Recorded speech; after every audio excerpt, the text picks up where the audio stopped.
जन सुनवाई कार्यक्रम अनुविभागीय अधिकारी नागदा, जिला उज्जैन, मध्य प्रदेश। विषय मुख्यमंत्री महोदय के गृह क्षेत्र के औद्योगिक शहर नागदा के ग्रेसिम ठेका मजदूरों की वर्ष 2019 में हुई एक हड़ताल के बाद तत्कालीन सहायक श्रमायुक्त श्रीमती मेघना भट्ट उज्जैन के द्वारा जारी एडवाइजरी का प्रबंधन द्वारा उल्लंघन करने पर उसका परिपालन करने तथा विधानसभा में इस मसले पर श्रम मंत्री द्वारा दिए गए गलत जवाब पर श्रम अधिकारियों को दंडित करने की मांग को लेकर आंदोलन की चेतावनी के संदर्भ में श्रीमान महोदय से निवेदन है कि इन दो प्रमुख मसलों को लेकर श्रीमान का ध्यान आकर्षित है।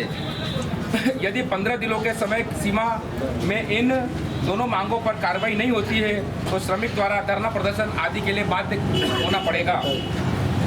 प्रथम निवेदन है कि उज्जैन जिले के नागदा में ग्रेसिम उद्योग में कार्यरत ठेका श्रमिकों की एक हड़ताल वर्ष 2019 में हुई थी। शहर में औद्योगिक शांति के लिए तत्कालीन श्रमायुक्त महोदया श्रीमती मेघना भट्ट नागदा पहुंची और जनप्रतिनिधियों द्वारा और प्रशासन की मौजूदगी में एक बैठक हुई थी। इस बैठक के लिए गए निर्णय के बाद तत्कालीन सहायक श्रमायुक्त ने एक एडवाइजरी लिखित में जारी की थी जो कि एक आवेदन के साथ संलग्न है। इस एडवाइजरी में के बाद शासन, प्रशासन और जनप्रतिनिधियों के आश्वासन के बाद ठेका श्रमिकों के हड़ताल को समाप्त किया गया था, लेकिन इस एडवाइजरी का पालन 6 वर्ष बीत जाने के बाद भी अभी तक नहीं हो पाया है। 2. इस एडवाइजरी में को लेकर हाल में संपन्न विधानसभा में एक अतार्किक प्रश्न पूछा गया था जिसका जवाब श्रम मंत्री महोदय ने गलत दिया और गुमराह किया गया है। श्रम विभाग के अधिकारियों ने श्रम मंत्री और सरकार को गुमराह किया है। यह जवाब सरासर गलत है जिससे औद्योगिक नगर नागदा के ठेका श्रमिकों में आक्रोश है। इस गलत जवाब की जांच पर शासन, प्रशासन और सरकार को गुमराह करने वाले श्रम अधिकारियों पर दंडात्मक कार्रवाई की जाए। तत्कालीन सहायक श्रमायुक्त द्वारा जारी लिखित एडवाइजरी के अंश कुछ इस प्रकार हैं। नंबर 1, गतिरोध के फलस्वरूप किसी भी श्रमिक के विरुद्ध प्रबंधन द्वारा बदले की भावना से कार्य नहीं किया जाएगा। आपत्ति, लेकिन प्रतिशोध की भावना से प्रबंधन के कई मजदूरों को प्रताड़ित किया और नौकरी से बेदखल किया गया है।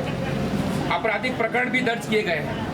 नंबर 2, श्रमिकों के पद में परिवर्तन शासन द्वारा निर्धारित अति कुशल, अकुशल, अर्धकुशल की श्रेणियों के अनुसार किया जाएगा तथा एरिया नियमानुसार किया जाएगा। इस बिंदु का उल्लेख हुआ है।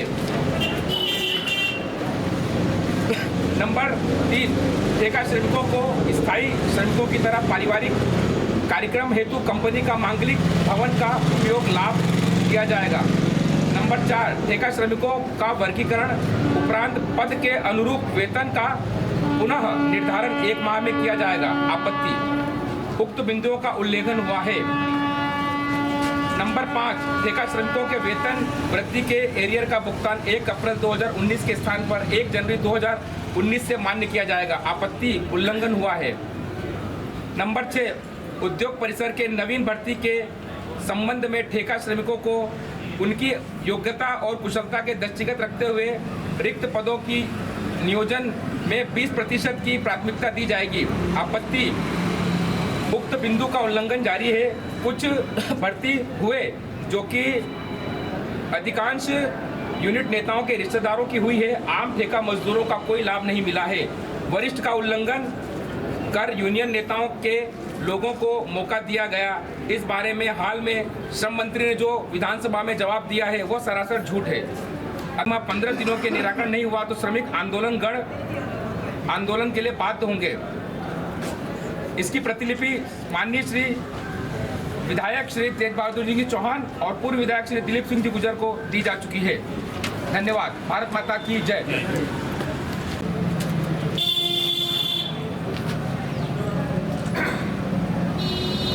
गुजर जी की अध्यक्षता में हुई थी।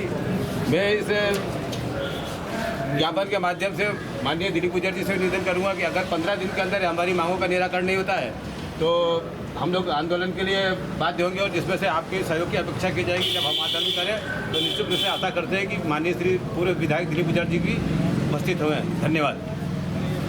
अब ये इनकी कंपनी से संबंधित है, इनकी मांगे हैं, जैसी इसमें गाइडलाइन जारी हुई है, इनका कहना है कि उसका उल्लंघन हो रहा है। तो अब ये हमारे आज एसडीएम साहब और तहसीलदार साहब बाहर हैं, उनके माध्यम से ये जाएगा जहाँ जाना चाहिए। इसमें सर, इसमें आप